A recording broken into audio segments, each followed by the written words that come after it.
something been weighing heavy on my mind like lately. And really, it's, when I say lately, it's been for a while. Kind of the result of where I'm at right now compared to where I was even a year ago. And, the fact is, I thought I had more time. It's like famous last words, right? I thought I had more time. But things on the world stage are progressing quite a bit faster than maybe even a lot of other people in the know. And when I say people in the know, let's be clear, I mean believers. And when I say believers, I mean believers. And say, listen, Satan's a believer, so that's not saying a whole lot. But believers, to me, means followers of a man who came to Earth about 2,000 years ago. This is a real man, a historical figure that is not debated in the history books whether or not this man exists now, right? Because it's well established, the historical fact that around 2,000 years ago there was a man on earth who called himself the Christ. And people, we can throw different names around: Yeshua, Jesus, Emmanuel. This man was the Son of God. He was God. And by God, I don't mean like one of the gods. I mean the God, the one who made everything.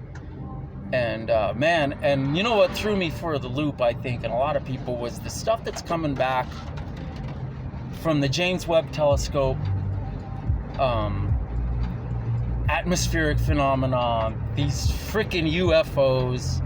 And I've always known that UFOs existed because I've been there, right? Everything I've done, from standing posts in the desert to working for the Smithsonian,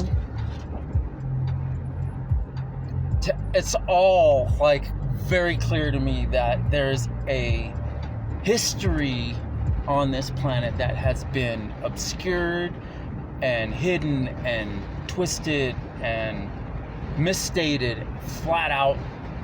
You've all been lied to. But this man came down and he did some amazing things, said some amazing things. And that's where like we all can agree that there was Jesus Christ. He did die on a cross under the Roman Empire in a town called Jerusalem. What set this off, if you want to really look at the switch that triggered everybody, was when Israel became a nation again in the 40s. And bam, dude, that was the switch right there. It was prophesied thousands of years ago that was going to happen. And the way it was stated in a way that nobody could argue that it meant something else. Israel would be gathered from among the nations, which when this prophecy was written, Israel existed only in Israel. It had been, the world power. It had fallen before. It had regained its majesty, fallen again. But it had never been scattered across the world like it was prior, like it is now. But in the 40s, after we defeated Hitler and the great evil that was the Third Reich, so whatever Reich it was, I don't give an F really. That set, the great liar, like he thought, oh crap, here it is, Israel's getting their nation back. That's the prophecy. All right, let's get going. And he set his, put the calling out, and this is me, like my estimation, right? The way I could see it happening. It's time, let's get busy, let's start the deception. And so it triggered, and boom, we've got all these UFOs showing up in the United States. And like, he didn't know how long he just knew that one key event Israel being recalled to their nation of Israel. Like, it's an inarguable fact that these things happen. And there's so much, the lie has been going on for 6,000 years, and you know, most people believe it. It's not surprising. It shouldn't be surprising. The one responsible for this that's his job. I mean, man, you could almost argue that's what he was created for, but he was created before all the rest of us and anyone else, and he was the most high under God that there was. Beautiful, beautiful creature, being, angel, full of wisdom and knowledge and shining beauty. And he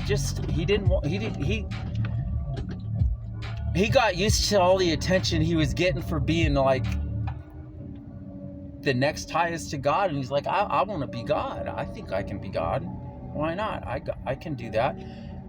And when God created this planet and man, he's like, that's not fair. I don't like that. And so he set off on this mission. God, I love this Victoria. It's just music is beautiful. But this video, and I'm gonna do a bunch of these, and it's for my family and my loved ones, my friends, the people I've been trying to cultivate relationships with over the last year. Not to prove that I'm right or to set you straight. It's because I don't want to see you burn. I don't.